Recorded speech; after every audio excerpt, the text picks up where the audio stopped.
মই ভাবোঁ যে যোৱা 2024 চনত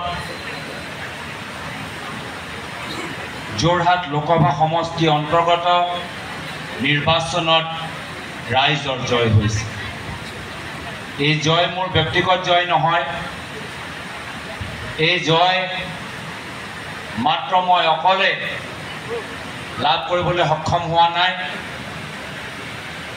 এই জয়ৰ লগত যোৰহাটৰ ৰাইজৰ আৱেগ জড়িত হৈ আছে। এই ফলাফলৰ লগত যোৰহাটৰ ৰাইজৰ স্বাভিমান জড়িত হৈ আছে। এই ফলাফলৰ লগত যোৰহাটৰ নৱপ্ৰজন্মৰ আশা, বয়োজ্যেষ্ঠসকলৰ আশীৰ্বাদ আৰু মোৰ পিতৃ প্ৰয়াত তৰুণ গগৈদেৱৰ আশীৰ্বাদ জড়িত হৈ আছে। আৰু সেইকাৰণে যিদৰে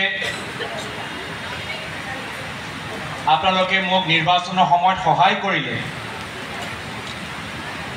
পৰৱৰ্তী সময়তো সহায় কৰিব, পৰামৰ্শ দিব, আশীৰ্বাদ প্ৰদান কৰিব, সেয়া মই আশা কৰিছোঁ।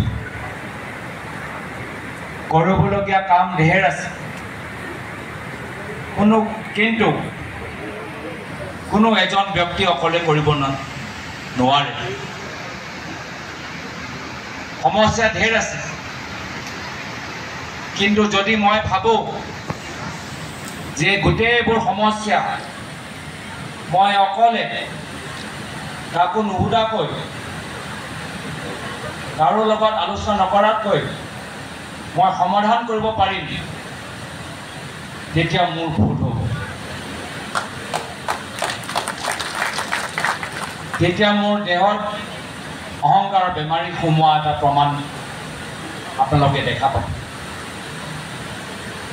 আমি অহংকাৰী হ'বলৈ বিচৰা নাই, আমি ৰজা হ'বলৈ বিচৰা নাই। আমি ৰাজনীতিত সোমাইছোঁ ৰাইজক সেৱা কৰিবলৈ আৰু ৰাইজৰ সমস্যা সমাধান কৰিবলৈ আমি আগবাঢ়ি গৈছোঁ আৰু ৰাইজৰ সহযোগিতা বিচাৰিছোঁ। আমাৰ যোৰহাটৰ বিভিন্ন দল সংগঠনবোৰ আছে, যি দল সংগঠনবোৰে বহুত বছৰৰ পৰা বিভিন্ন বিষয় লৈ গৱেষণা কৰি আছে, কাম কৰি আছে।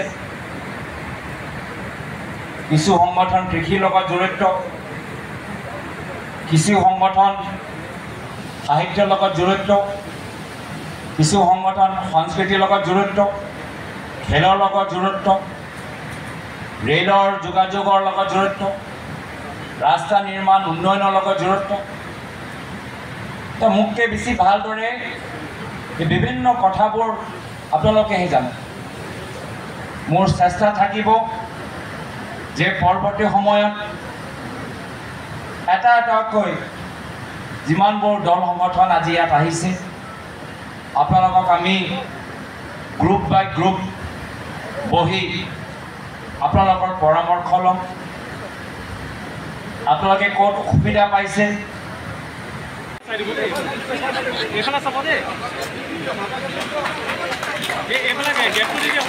বন্ধ কৰিলে জেগাটো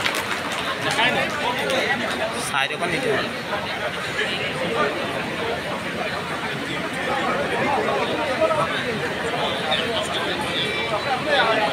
আঁতৰি দিব।